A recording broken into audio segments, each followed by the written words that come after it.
I now invite His Excellency Ferdinand Romualdez Marcos Jr., President of the Republic of the Philippines.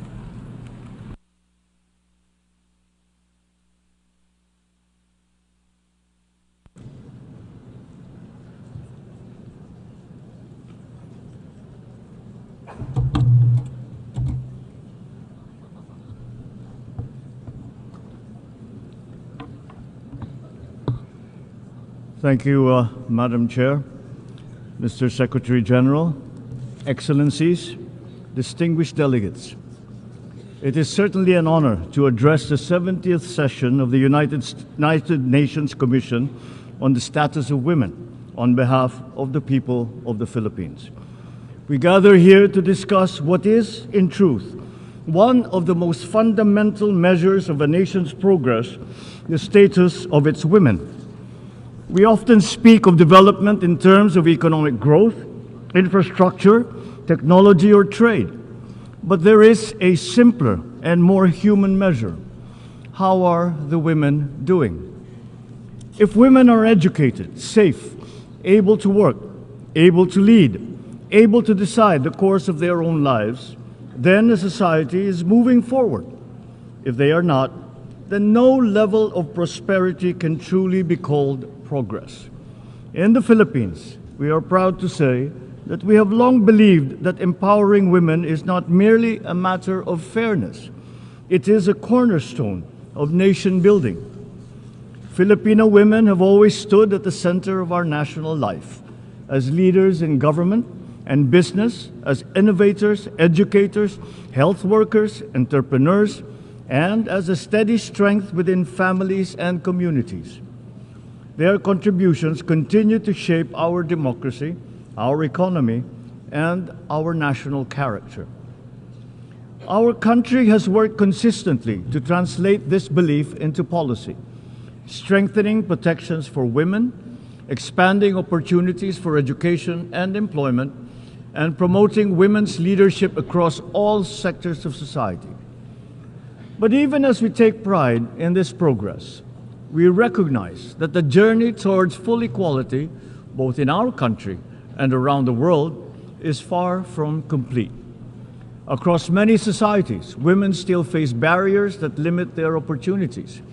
Too many continue to experience discrimination and violence. Too many girls are still denied the education that will allow them to shape their own futures. And that is why the work of this commission remains as vital today as it was 70 years ago. Education must remain at the center of all our efforts. When a girl is educated, the benefits extend far beyond the individual. They strengthen families, uplift communities, and expand the possibilities of entire nations. Economic empowerment is equally essential. Women must have access to employment, to finance, to entrepreneurship, and to leadership. Societies that fully include women in economic life are not only more just, they are stronger, they are more resilient. And we must remain united in confronting violence against women in all its forms. Violence erodes dignity, weakens communities, and undermines the very foundations of our justice. But beyond laws and institutions, we must also address the attitudes and assumptions that continue to limit women's roles in many parts of the world. True equality requires not only policy change, but cultural change. Excellencies, the world today faces many challenges: conflict, climate change, economic uncertainty, and rapid technological transformation. But there is one principle that remains beyond question. We cannot hope to solve the great challenges of our time if half of our humanity is excluded from shaping those solutions. Women must be present wherever decisions are made, in government, in business, in science, in diplomacy, and in peace building. The Philippines stands ready to work with all nations to advance this cause, because when women rise, societies rise with them. When women lead, nations move forward.